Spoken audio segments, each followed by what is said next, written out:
Well, on this episode, I originally was going to do 4 reviews, but however, I decided to take a last minute decision to add 5.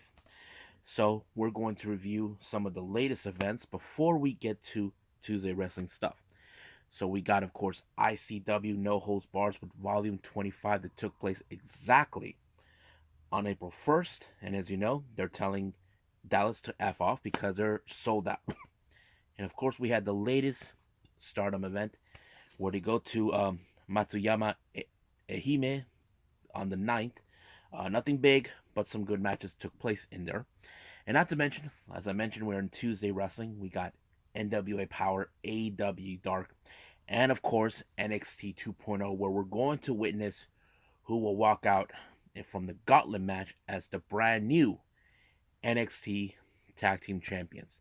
And of course, a couple of news updates that is about the women's division in ROH, what Tony Khan is planning, and other things. So, let's get started with another episode of the Deleted Wrestle Zone.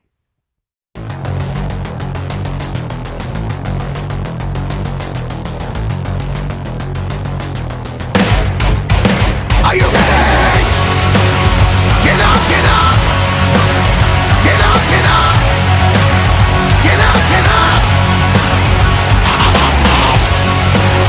Get up, get up! Get up, get up! Get up, get up!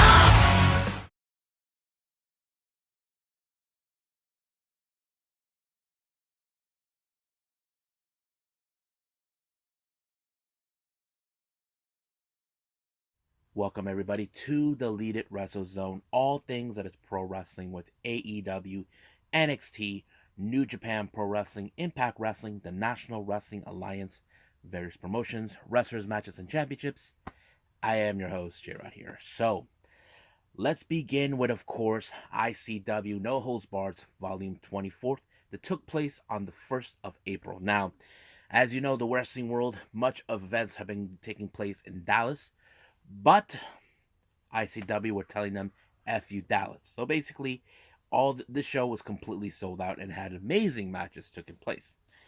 Now, our first opening match, we have Tank versus Neil Diamond Cutter. Now, this is more of a payback, revenge, rematch, however you want to call it. Tank lost to Neil Diamond Cutter. Now, this one, there's a little bit of the field. They decided to use water jugs in the beginning of the match, but in no avail. But it was, of course, the schoolboy roll-up that allowed for Neil Diamond Cutter to walk away as the victor, which kind of ended up a bit surprised and cannot believe in the eyes of Tank that he lost in that fashion. Next match, we have tag team action. We got the Carnage crew, consistent of DeVito and Locke. I don't know these guys, but you may have heard of these guys before.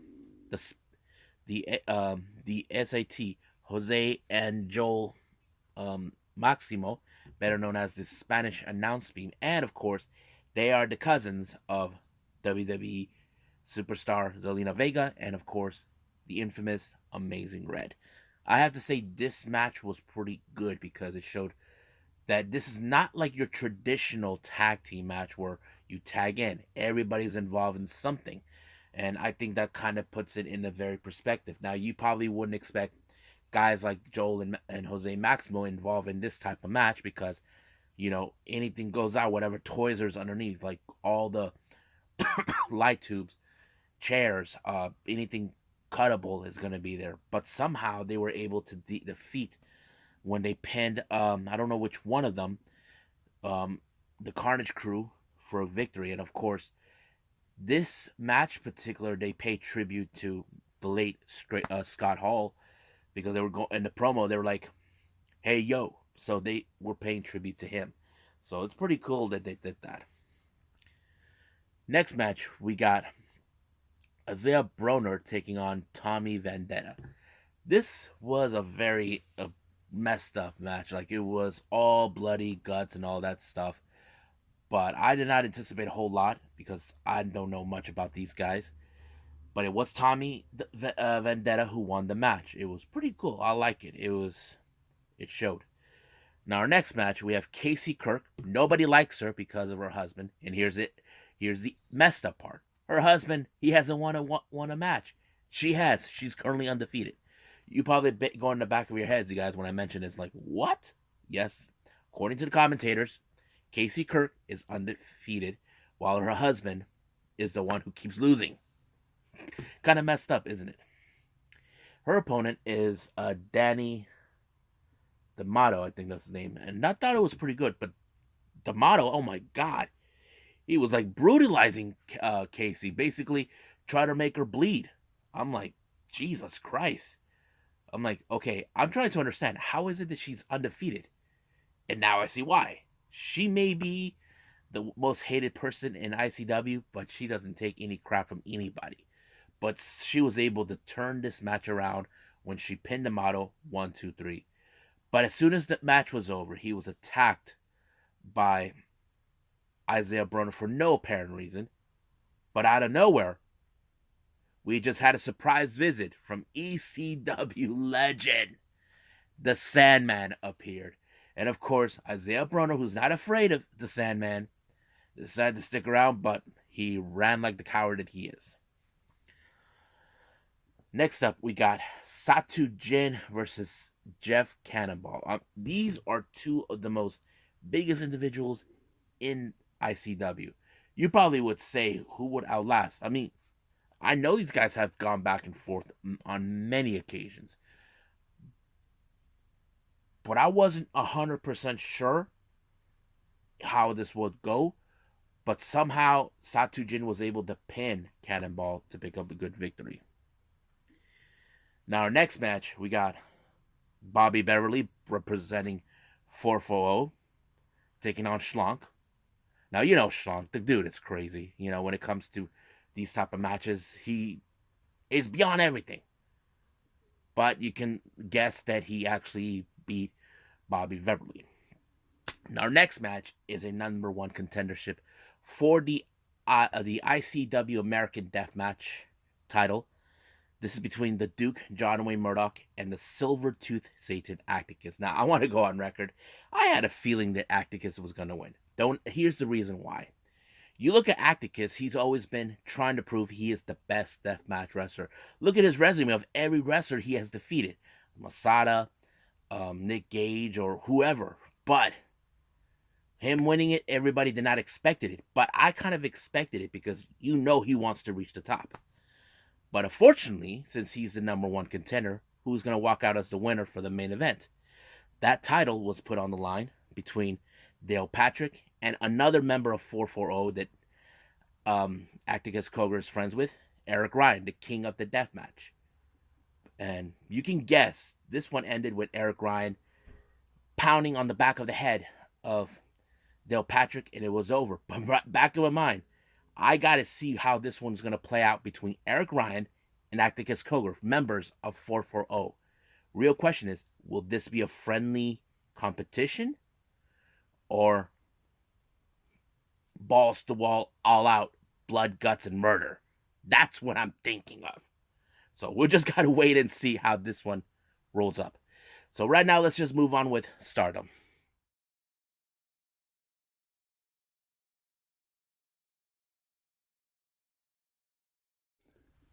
Okay, so we got Yoshi Promotion Stardom in Matsuyama Ehime. Hopefully I pronounced that last part right. This took place recently on the 9th of April. Opening match, we have star members Momo Kogo and Saya Ida taking on Queen's Quest Azumi and Saya Kamitani. Now, I wouldn't be surprised that Saya Kamitani and Momo Kogo will confront each other again. If you guys remember last time, Momo Kogo almost spilled the beans on Kairi's arrival. That kind of almost did. But I thought the match was pretty good. However, it was Azumi who picked up the victory when she pinned Saya Ida. As you know, Azumi is one of the fastest high speedsters you ever get to meet. That's the reason she is the champion of the high speed. Next up, we got a bit of the Queen's Quest showdown. Lady C versus Utami Ashita. Now, watching this match, I have to say Lady C has grown up a whole lot more.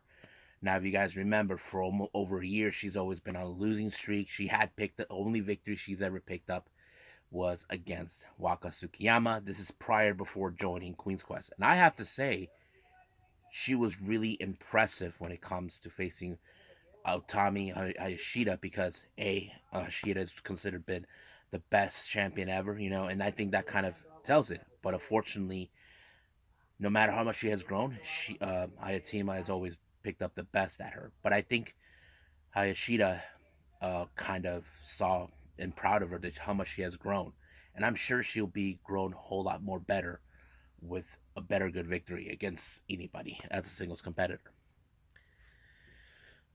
Next up, we got trios actions. We got stars consistent of the Bear, Koguma, Azuki, and Mayu Utani taking on DDM's Hime Boy, who are the current um, artist champions, Natsupoi, Himeka, and Maika. Now, this could have been a little interesting because I would not anticipate this match a whole lot. I mean, pin after pin, submission after submission, move after move. It was a whole lot of craziness. Now, if Stars would have pinned Hime Boy, they would have had an opportunity for the artist belts. But unfortunately, that title constitution is going to take place soon against the ones that Hime Boy defeated for those belts. And I'm talking about the Cosmic Angels. But man, that match was great seeing it. But it ended with a time limit draw. I think they went up to 30 minutes. 20 or 30 minutes, somewhere around there. But yeah. Now our next match, this one, it was more of a showdown type. If you guys, this is DDM, consistent of Mai Sakurai, Tekla, and Julia taking on the new faction known as God's Eye, consistent of former members of DDM, such as Mirai and Suri, along with the new girl, Ami Sayuri. Now, keep in mind, this unit was formed because Suri wanted to carve up her own path, walked out of DDM as soon as Suri defeated Julia for retaining the title back at World Climax. But I had that instant feeling about Mai Sakurai because if you guys remember, last time she cried over the departure of Mirai joining God's Eye. And of course, I did mention Lady C took shots of her saying, "You got what you deserve after you betrayed the Cosmic Angels." So basically, the real question is, did Sakurai become stronger than she hoped for, or did Mirai showed her how strong she is? Mirai's always been the strongest one. So I have to say this was one of those good matches.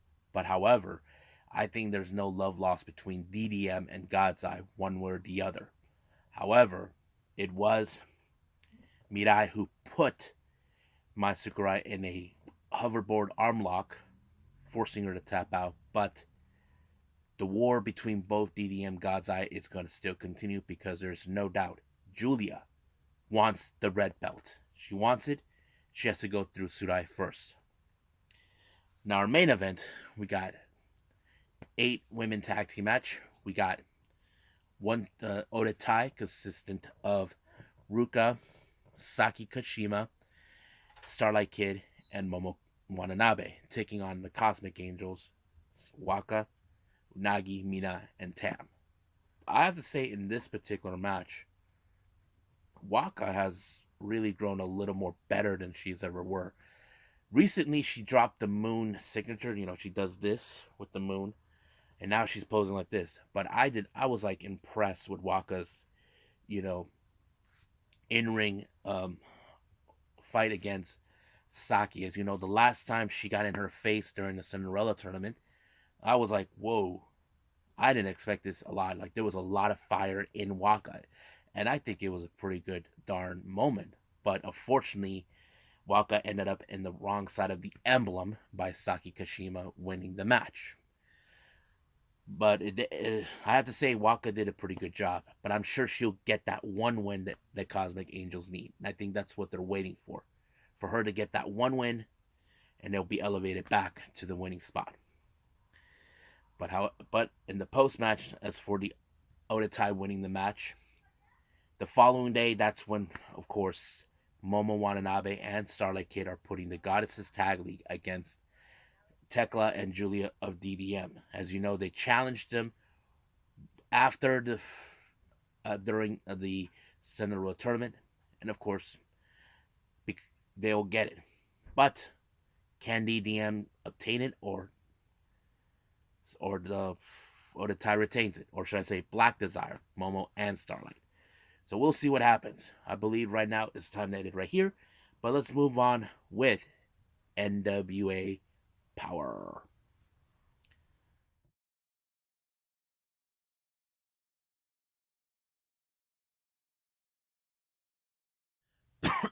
Alrighty then. So we got NWA Powerrr. So let's talk about it. It opened up with an interview by Kyle Davis with Nick Aldis. As you know, Nick Aldis is still on the verge trying to regain the 10 pounds of gold because he believes that it's in the bad hands of Matt Cardona. Now, he is rooting for Pope, knowing that if anybody could take that title away from Cardona, it would be him. But of course, he's not afraid to challenge it because he says that Pope is amongst those wrestlers he hasn't wrestled before. So basically, it's more like on his bucket list. So we'll see what happens then because that match will be at the main event. Now, our next match, we have the Dirty Sexy Boys, JTG and Dirty Dangle taking on the Commonwealth Connection, consistent of Doug Williams and Harry Smith. Now, this match was really good tag team, as you know, because I would not have imagined seeing Harry Smith and Doug Williams, but they are a formidable team. I mean, they are the runner-up of the Crockett Cup.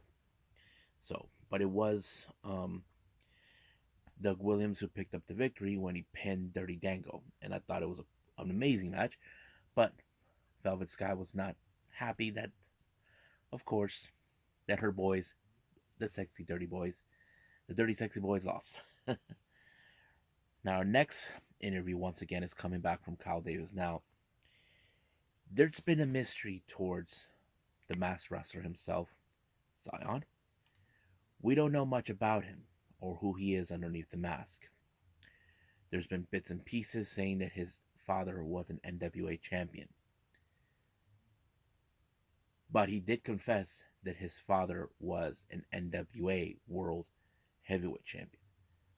Last week, Zion was put in a slam challenge where he has to pick up Tyrus in order to get a shot of the television title. But the real question does remain. Austin Idol whispered something in his ear. That was the clue that many people were wondering. What did Austin Idol told to Zion? Well, Kyle Davis did told Austin Idol he did ask Zion. What did he told him? Zion decided to stay silent. He just, refused to talk about it. But out of good grace, he did ask Austin Idol. What did he told him? Austin Idol told him that he knows who his father is. That was like the shock, but that's not what really interesting. It's what he say after. He told him that he is Zion's father. And it's funny. Joe Galley actually mentioned this before. It could be you, Austin Idol. So it was more like that. So we'll see how this one rolls out. Now, our next match, we have Natalia Markova versus someone we have seen in AEW Dark on many occasions, and Mission Pro Wrestling. We're talking about Kylan King. I have to say this was her debut in the NWA as a singles competitor. She did appear in Powerrr for the women's tag team titles. I have to say this match was unbelievably good. I love it. It was more of a powerhouse type match between these two women. Now, some of you might have thought, well, Natalia Markova has been on a roll, decimating those in her match, which was true. However, Colin King was the one who picked up the victory. I was so impressed by her in this match. Now, you could say, will she be with NWA from now on? Who knows? But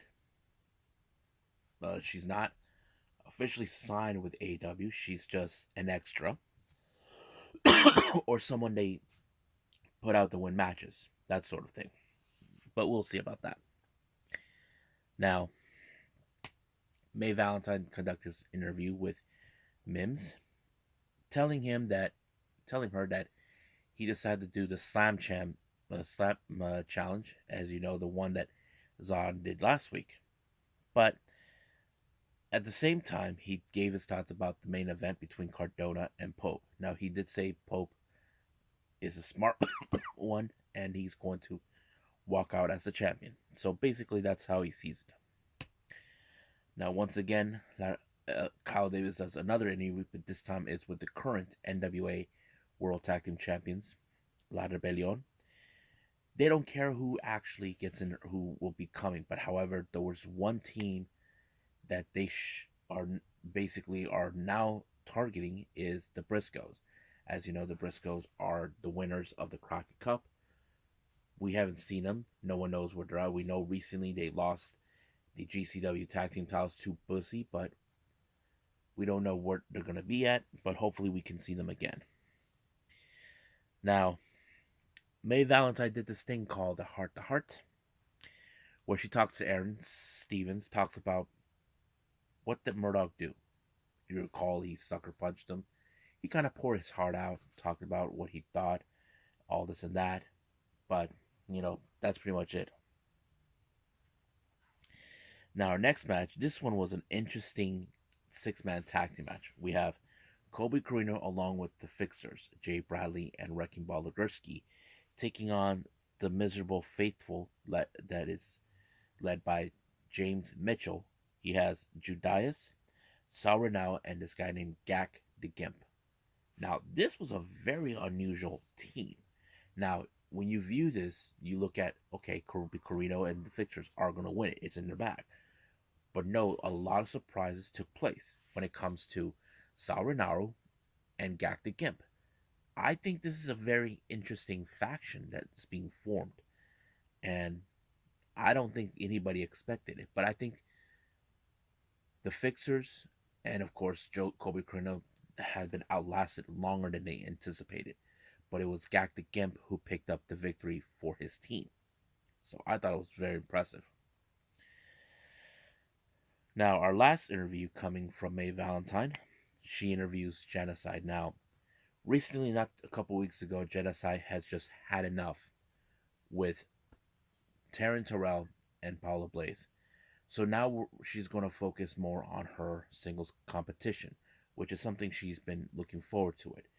Even though she used the Champion Series to go for the NWA Women's Tag Team titles, but this time she will be doing things her way. Now, our main event is the NWA World Heavyweight Championship between Cardona and Pope. This match was pretty good, and I have to say there was no interference from anybody, but however, the dirty tactics from Cardona always tries to help him to ensure he wins. Now, he used the referee in order to make sure that he gets the win. He actually poked Pope's eyes and, of course, win the match. So the real question is, who will be next to dethrone Matt Cardona? That is the real question, because people want him gone. Nobody likes him, so that's pretty much it. So let's move on right now with AEW Dark.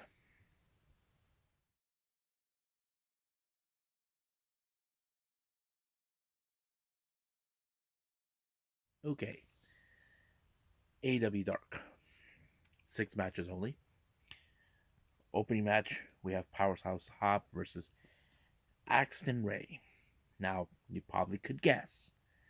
Yes, Powerhouse Hobbs won with that little spine buster that he does every single time and as always puts out his opponent. But right now his mind is focused on on this episode of Dynamite, teaming with his boy Ricky Starks to take on Keith Lee and Swerve Strickland.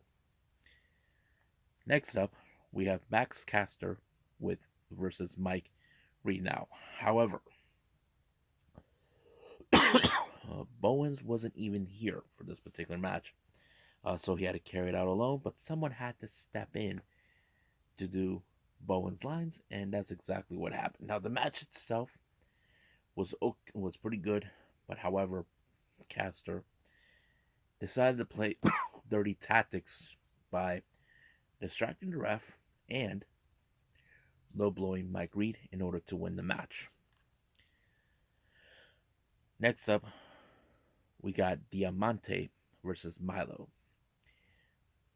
Now, Diamante's always been on a roll in Dark all the time. She won by applying an armbar, as always, submission that allowed her to win her match.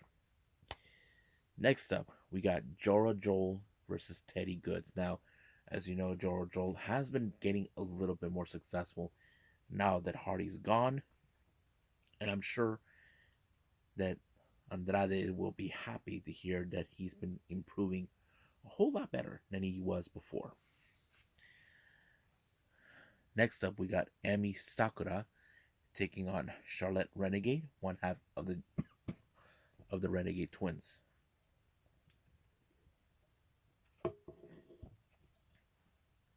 This match was pretty good.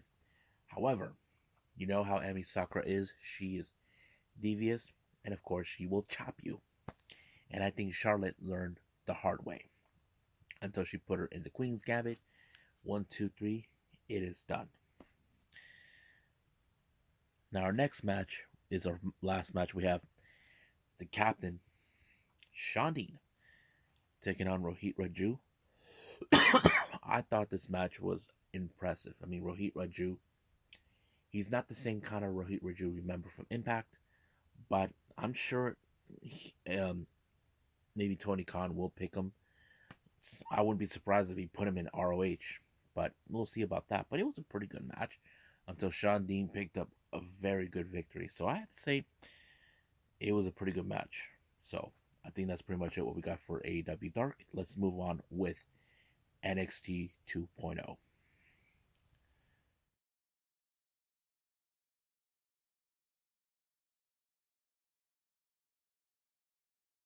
So we're now in NXT 2.0.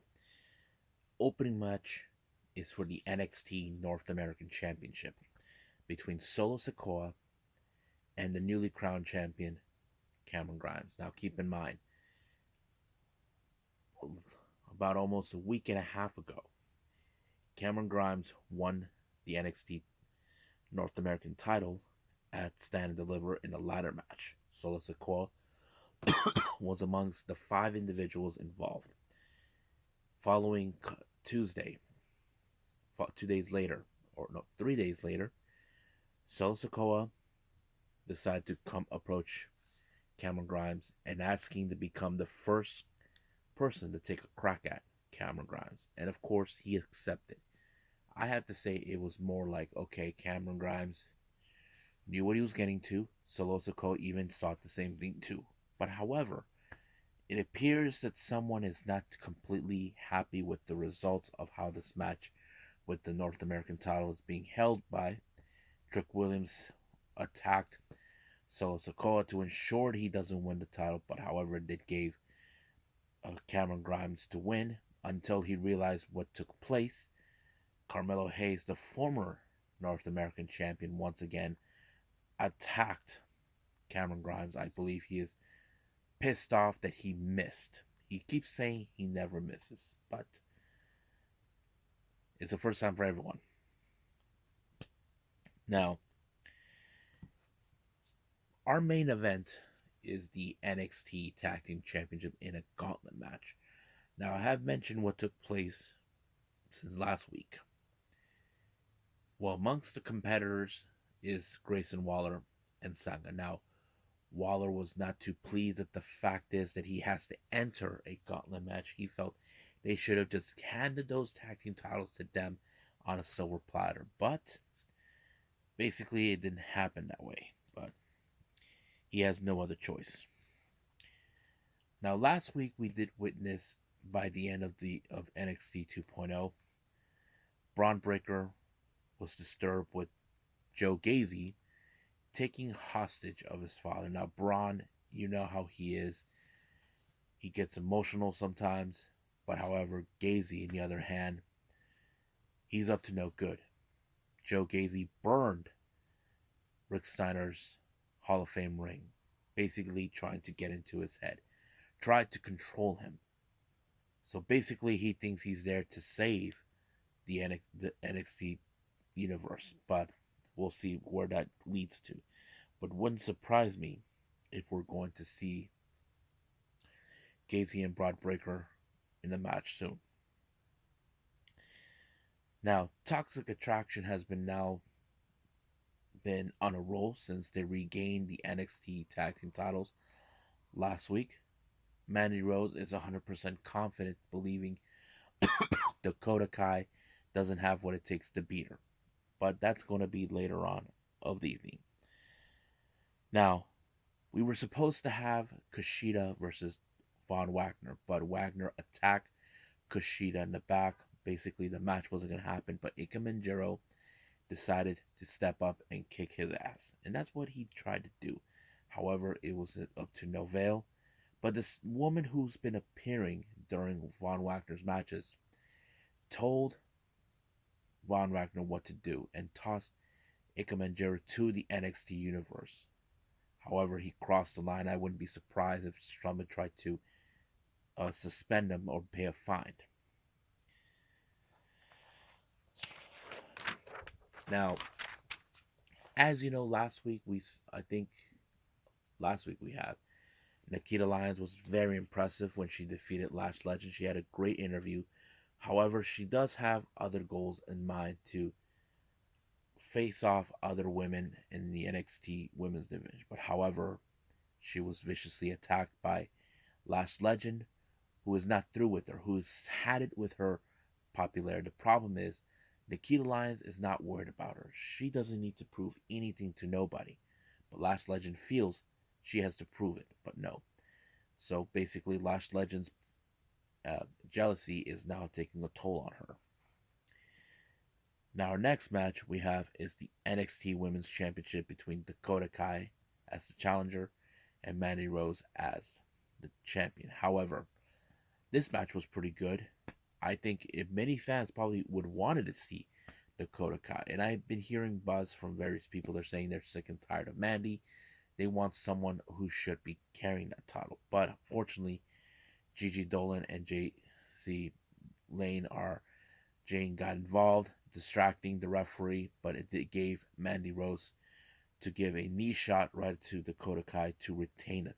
But however, their little celebration was cut short thanks to Wendy Chu with the Super Soaker. Basically got away. Now, basically, they may have obtained the goal, but their moment was ruined. So I wouldn't be surprised if Toxic Attraction decides to go after her. Now, I did mention before, Wild and Mendoza are amongst 5 teams involved in the gauntlet match. So their boss and leader, the so-called Emperor of Lucha Libre, telling them that if they win these titles, they control the entire NXT universe. But they were rudely interrupted by Tony D'Angelo, who just came there to give a peace offering. However, Tony D'Angelo may be entering a war with Escobar and Legado, so it wouldn't surprise me. Now, as you know, Cora Jade has been on a roll for the last few months, you know, going for gold, taking on the bigger competitors, not to mention War Chambers was one of her biggest moments. So she knows what it meant for everything that took place. She said she wants to be champion, to be like her heroes, like AJ Lee and I forgot who else. But all of a sudden, we just saw Natalia Neidhart make her appearance, but she did say that Cora Jade is the future. But however, she put her in a sharpshooter, sending a clear message to the NXT women's locker room. And of course, Tatum Paxley wants to find a way to get on the good side of Ivy Nile and Diamond Mine, but it's not going to work. But it was scheduled that next week we're going to see Tatum Paxley versus Natalia. Now, good news coming in from NXT UK. Another superstar is coming to NXT 2.0. First, it was A-Kid, then Gunther. Now we have, of course, Nathan Frazier. This is going to be a very good one. Now, speaking of the tag teams, we just saw Indy Hartwell and Persia Parada sticking close to the match. However, they came up with this, I don't know if you call it good idea or bad idea, to have both Dexter Loomis and Duke Hudson team up. Now, at first, they were not cohesively, but of course, their girlfriends, they could never say no to them. So, let's see how this thing turns out. Now, let's get to the main event for the NXT Tag Team Championship in a gauntlet match. First team to take up the draw was Creed Brothers versus Legado. Now, this match was amazing. I have to say, Creed Brothers were impressive. But it was I think it was Mendoza who took the pinfall, allowing for the Creed Brothers to continue. Next up is Josh Briggs and Brooks Jensen. I have to say they had a different game plan. They put Brutus Creed through the commentating table to isolate him away from his brother. However, somehow, some way, Brutus got back in the ring and saved the day. I was impressed, but it was them that sealed the deal by doing the lariat onto Brooks Jensen and giving them another opportunity. Now their next opponent is Waller and Sanga, and Waller once again, that snake tricked everyone. His arm was fine, so basically, but Brodus was impressive by picking up Sanga. I was like, what the fudge? I have to say that kind of was amazing. But however, their last opponent is pretty deadly. The group that cost them the opportunity for the NXT Championship, Tag Team Championship against Imperium a couple weeks ago. Now they have to come and face them. And I have to say, Julius Brodus did an amazing job withstanding the whole thing. Their body was worn out. I have to say, this is one of the best matches the Creed brothers won. And I think many fans were impressed, and they actually pulled the stamina that they had to pull. I'm like, yeah, but it was the spilled milk from Pretty Deadly that allowed them to win the match. But we can only hope the Creed brothers will get back on a high horse and get those titles, because that's something they need to have.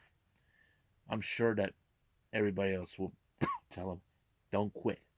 But we'll see what happens then. So I believe that's pretty much it right now. So let's do some news updates.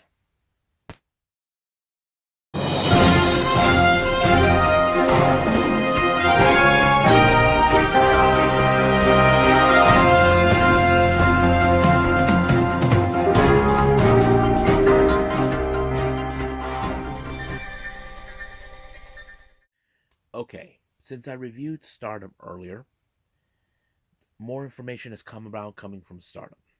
As you know, last month in March, they began this new show called New Blood, where they introduced wrestlers who've been in the ring for nearly 2 to 3 years. Well, guess what? New Blood 2 is going to happen. It's going to take place on May 13th. Now, they already announced for 2 matches. One match is going to feature singles competition is DDM versus Prominence. This time it's Mai Sakurai taking on Zuzu Suzuki. Now, I can picture this this match. If Zuzu wins, beats Mai Sakurai, this is going to be a direct message from Zuzu to Julia. And of course, Mai Sakurai probably could say Zuzu will pay for her insolence and all this, but she doesn't know her. Even Rossi Ogawa says that she's impressed. Even though she's a deathmatch wrestler, she's even impressive doing the normal, regular, traditional way. And she is. She's really good. Have you ever seen her in Ice Ribbon before she started doing death matches? She was really good at it. And I'm like, wow. Now, our second match that was announced, we have a 6 women tag team match. We have the Cosmic Angels consistent of Mina Shirakawa and Unagi Sayaka with a mystery partner. Now, the real question, who could that be? I wouldn't be surprised if it's Yuna Mizumura because recently they had interactive in on social media. But if it is her, I would say maybe you guys should recruit her, put her with the Cosmic Angels. But their opponent is members of Odatai, is Young Oido, uh, Rina, Ruka, and Starlight Kid. So this event will take place on May 13th. So stay tuned. Put that on your calendars. Now, related to Stardom, we have another match set for the Cinderella Tournament semifinal and finals matches that's going to take place. Now, I don't know what the tournament's going to be, but this one is regarding championship matches that's sort of been set. One is going to be the red belt, the World of Stardom Championship between Sudi and Himeka. Now, I haven't seen the much recent event that took place on the 10th of April, but however, there was a match where Sudi and Himeka were doing their second round tournament of the Cinderella tournament. They both got disqualified, but however, Sudi was willing to put her championship on the line. But this is not the first time Himeka has been thirsty for the much bigger opportunities. Last time she did this, she approached Sudi when she was the 5-star Grand Prix winner and asked for the put the CWA and the contract on the line, which she lost. Now we're seeing part two between them. So we got two we got Sudi and Himeka used to be part of DDM. Now they're enemies. Now our next championship match on that particular day on April 29th, we have the High Speed Championship between Azumi, who is the current champion, and of course the challenger, my favorite, one of the most funnest characters, Mei Shiruga. Now, if you remember, at World Climax, she won the Cinderella Rumble. It was still unclear what she was going to do when Azumi retained her high speed championship during what was it? During that very same day at the World Climax on day 2, Mei Shiruga comes out, issued a challenge, and this is going to be an impressive moment because I'm sure Emi Sakura, her instructor, is proud of her, and everybody in Choco Pro / Got to Move are proud of her as well. So I can't wait to see this. This is going to be an amazing matchup to watch. Now, our next update is coming from Pro Wrestling Noah. Ultimo Dragon has announced that Toraman Kasa will give Noah's Youngs the opportunity to train overseas. Now, keep in mind, many of um, Ultimo Dragon's students traveled overseas to train, mostly down in Mexico. So it looks like that he's going to help the Noah juniors with that. As you know, the junior division in Pro Wrestling Noah has been fascinating. I mean, I'm a fan of the Noah junior ways. I'm not saying it's better than New Japan. I'm just saying I've always find it fascinating the way they do things a lot more different than Noah. I mean, Dragon Gate, on the other hand, it's all junior heavyweights, but the way they have it, it's fascinating. Now, our next update, as you know, when Ring of Honor went on a hiatus, it was still unclear what was going to happen until we saw the Regions purchase by Tony Khan purchasing Ring of Honor. But the real question did remain: is he going to bring back anybody? Apparently, Tony Khan has a sight set on Maria Kanellis, who was the leading expert of the women's division, more like the booker or producer, whatever she was doing. Maria did mention she loved the job. It was the best job in the world for her. Now, it's still unclear what she was going to do as soon as this whole thing went on hiatus, but however, it was revealed that she is not exclusive with Impact Wrestling, but she does have a deal with them to make appearances on pay-per-views and all that. So many fans are waiting for her to come back. I feel Tony Khan made the right choice in getting Maria Kanellis back because I have to say, before when Ring of Honor went out on hiatus, she did an amazing job running the women's division. And I think Tony Khan knows she's a valuable asset. And I think that's something that many fans can get behind of. So now our last update here, just to get a heads up, this coming Sunday will be the farewell of Marika Kobashi from Tokyo Pro. As you may remember, I mentioned many times, Marika Kobashi is graduating from Tokyo Pro. Officially, she's not retiring in pro wrestling. She's going to take some time off to finish her studies. As you know, she's a college student. For her, she mentioned on social media that it's been difficult for her doing wrestling and going to school at the same time. So basically, she wants to focus on one, but she did state that she would love to come back to pro wrestling once again. And I hope she does because, I like her. She's really impressive for what she can do. And I wouldn't be surprised if she ends up in Stardom because it's the number one Yoshi promotion in all of Japan. So I believe that's pretty much it what we got right now. So I believe it's time to call it a night. Well, I hope everybody enjoys this episode with me reviewing it. Originally, I was going to do 4, but adding Stardom, it was the perfect opportunity. I was able to watch it. I can't wait to see if there's going to be another one. But right now, for the next coming episode, we have 5 more reviews.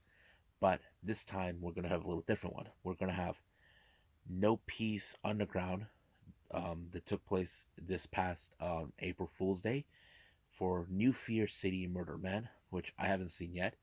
And then, of course, we got All Japan Pro Wrestling with Day 1 of the Champion Carnival that took place on the 9th of April. This is their version of the G1 Climax. I really want to see this. And, of course, 2 events coming from Tokyo Pro. We have Still Incomplete 2022 that took place on the 9th of April as well. And then, of course, we got Inspiration number 4 on this net. Now, keep in mind, this is a few of the last shows that will feature Marika Kobashi before the 17th. And then finally, we're going to end it with AEW Dynamite. I have to say, it's going to be an interesting show to watch. I can't wait to see it. And I think that's pretty much it what we got for now. So, I'll see you guys in the next DWZ time. Same DWZ channel. I must bid all of you adieu. So, goodbye. And have a nice day. Bang.